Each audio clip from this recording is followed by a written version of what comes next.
요즘 3살 아이 손에 쥐어진 건 한글 가르쳐주는 유튜브 영상입니다. 그렇게 일찍 시작했는데 왜 아직도 문장을 못 읽을까요? 지금도 많은 아이들이 글자만 암기한 채 몇 년째 한글을 배우고 있습니다. 한글 무조건 일찍 시작한다고 좋은 게 아닙니다.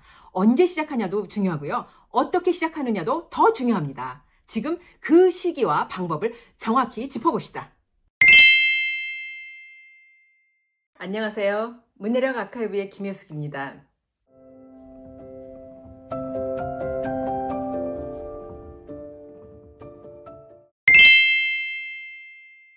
영어의 파닉스는 익숙한데 한글 파닉스는 좀 낯설게 느껴지시죠? 한글은 보통 학습지 또는 영상으로 익히거나 부모가 그냥 반복해서 읽어주는 방식으로 익히기도 합니다. 이런 방식은 우리가 글자를 그림처럼 외워 읽게 만드는 의미 중심 또는 통글자식 접근법이라고 합니다. 그래서 굳이 파닉스로 안 가르쳐도 한글 잘 읽어요 라는 말도 나오게 됩니다. 맞아요. 하지만 모든 아이가 다 그렇지는 않습니다. 초등학교 1학년이 지나가는데도 아직도 한글을 제대로 읽지 못한다면 이런 방식으로는 절대로 문제가 해결되지 않습니다. 한글의 발음 원리를 익혀서 읽는 파닉스가 꼭 필요합니다. 파닉스는요, 쉽게 말해서 자음과 모음의 소리를 배우고 이 소리들을 붙여서 읽는 방법이에요. 예를 들어서 시옷은 스 발음이 나잖아요. 그리고 모음의 아는 아 발음이 나고요. 이 두 소리를 합치면 스아 스아 사 사가 되는 거죠. 이렇게 소리를 듣고 말하고 합치는 훈련을 하는 게 바로 한글 파닉스입니다. 영어보다 한글은요, 소리의 규칙이 더 분명해서요, 파닉스 효과가 더 확실합니다. 네, 첫 번째, 모음과 자음의 모양을 이미지와 연관시켜서 익히는 것입니다. 이때 반드시 소리값도 같이 병행해야 합니다. 자, 보세요. 기억, 인사하는 모습이죠. 니은, 앉는 모습이에요. 이거와 마찬가지로 아이들이 어떤 몸동작이나, 자, 시옷 보세요. 스 소리가 나죠? 그 다음에 이응, 으 소리가 나요. 그랬을 때 아이들이 어떤 사물이랑 이미지를 연결시킬 때 실질적으로 너 같으면은 시옷에서 무슨 생각이나? 그럼 여기서는 이렇게 삼각 텐트 모양이 나오지만 애들은 칼싸움이요 이렇게 얘기할 수도 있어요. 그럼 칼싸움으로 이거를 가르쳐 주면 됩니다. 왜냐하면 아이들은 자기가 알고 있는 것으로 익힐 때가 더 훨씬 효과가 좋습니다. 그 다음에 아이들이 이제 이렇게 모양과 이미지를 연결해서 배웠는데 그렇다고 해서 다 기억하냐? 그렇지 않아요. 또 반복을 해줘야 돼요. 그럴 때는 노래로도 만드는 거 참 좋습니다. 저는 백인의 위인들 노래에 맞춰서 이거를 아이들 가르쳤거든요. 허리 굽혀그 앉으니까는 두 팔 들어 드 꼬불꼬불루 이렇지만요. 아이들이 좋아하는 노래에 맞춰서 만들어서 개사를 해서 아이들이 완전히 익히도록 하는 방법 아주 좋습니다. 자, 익힌 10개의 기본 모음에 자음을 하나씩 붙여가면서 아이들이 글자를 만들어 보게 하세요. 그리고 만든 글자를 소리내어 읽게도 해봐 주세요. 보세요. 기억에다 그에다 아를 붙이면 그아 그아 가, 그에다가 야를 붙이면 갸 갸 갸가 되죠. 이렇게 자음과 모음 10개를 계속 붙여가면서 어때요? 글자가 탄생하게 되죠. 그렇게 글자를 붙이게 합니다. 자, 세 번째 단계.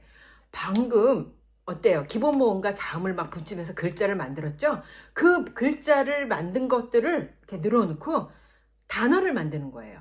그래서 단어를 만들고 또 문장을 만들며 아이들이 어때요? 자기가 만든 걸 읽어보기도 하고 연습하는 과정을 가져야 돼요. 이때 저는 사실 현장에서 읽기 어려움을 겪는 아이들을 가르칠 때요. 지금 당장 여기서 배운 그 글자를 아이들이 뭔가 읽을 수 있는, 적용해서 내가 진짜 배웠나? 라는 거를 읽어볼 수 있는 기회를 갖는 읽기 자료가 없었어요. 그게 사실은 제일 갈급했거든요. 아이가 기본 모음하고 실질적으로 기억하고 배웠어요. 기억에 그 발음과 모음 10개를 합쳤어요. 그거로 이루어진 낱말과 문장을 아이가 적용해 볼 수 있습니다.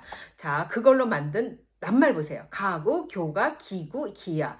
자, 낱말 읽을 수 있죠? 그 다음에 여우야, 이거는 우유야. 아가야, 이거는 오이야. 어때요? 자기가 지금 이 자리에서 배운 글자, 만든 글자로 읽을 수 있죠? 이 문장들은. 실질적으로 아이들이 이 과정에서요, 어휘력 늘죠? 성취감 늘죠? 학습 동기 팔팔 솟습니다. 여기서 중요한 거요.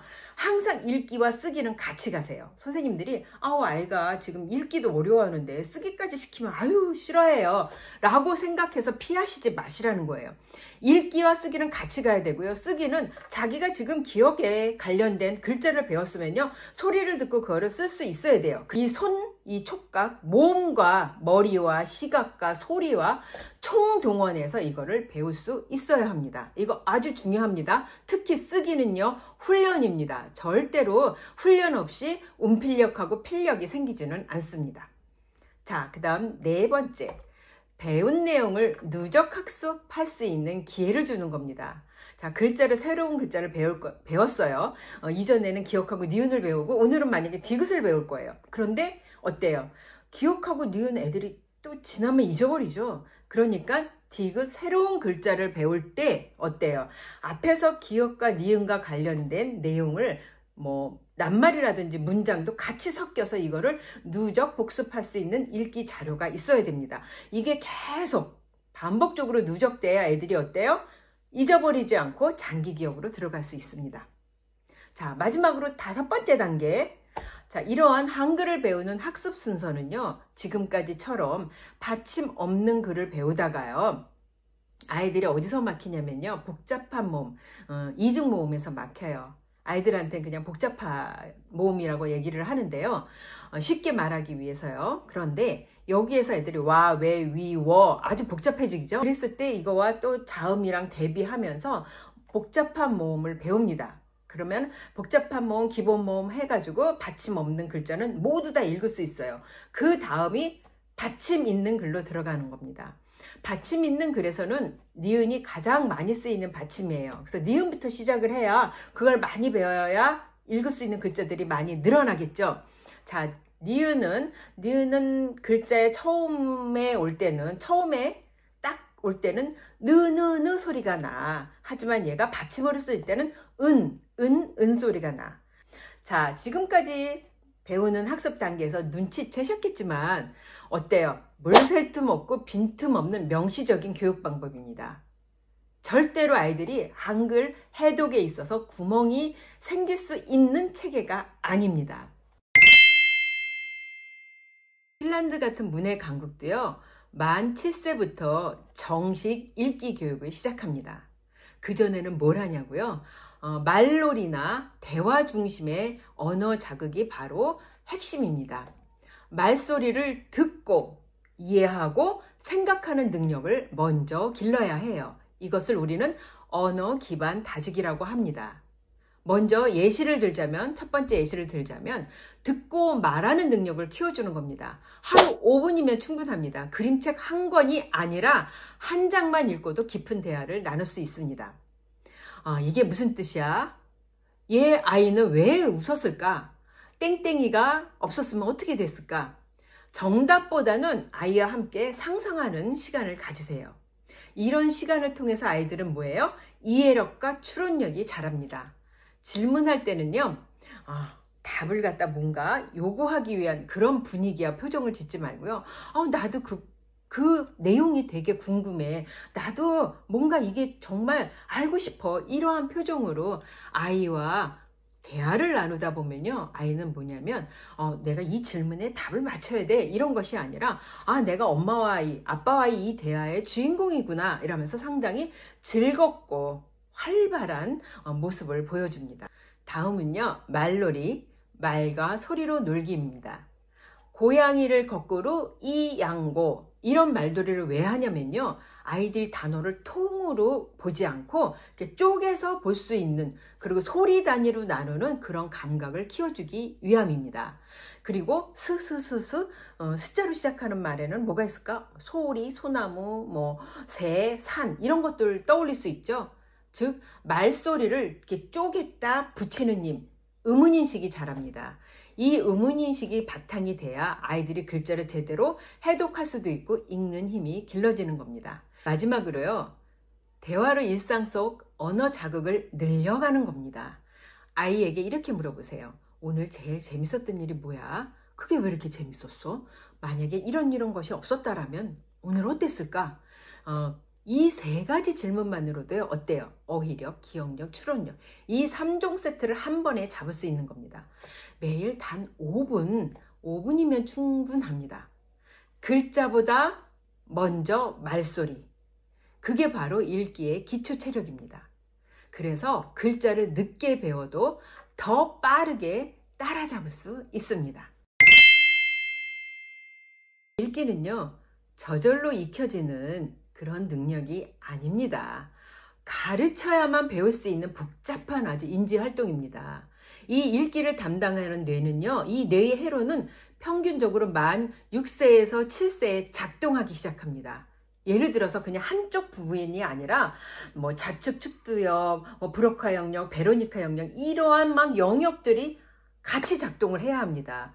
그때가 바로 글자를 체계적으로 배우기 가장 좋은 시점입니다. 너무 일찍 아이를 억지로 글자를 익히게 하면요, 이런 거와 같아요. 컴퓨터를 샀는데 운영체계도 안 깔았는데, 아직 운영체계도 준비가 안 됐는데 앱을 자꾸 까는 거와 마찬가지예요. 그러면 어떻겠어요? 아이는 학습에 대한 저항이 생기고요. 또 어때요? 아주 비효율적인 수업을 하게 됩니다.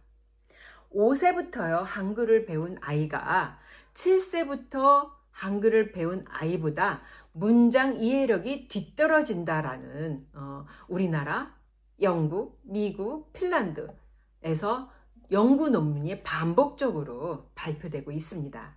한글 떼기보다 중요한 건요, 읽기의 원리를 바로 아는 것이 제일 중요합니다.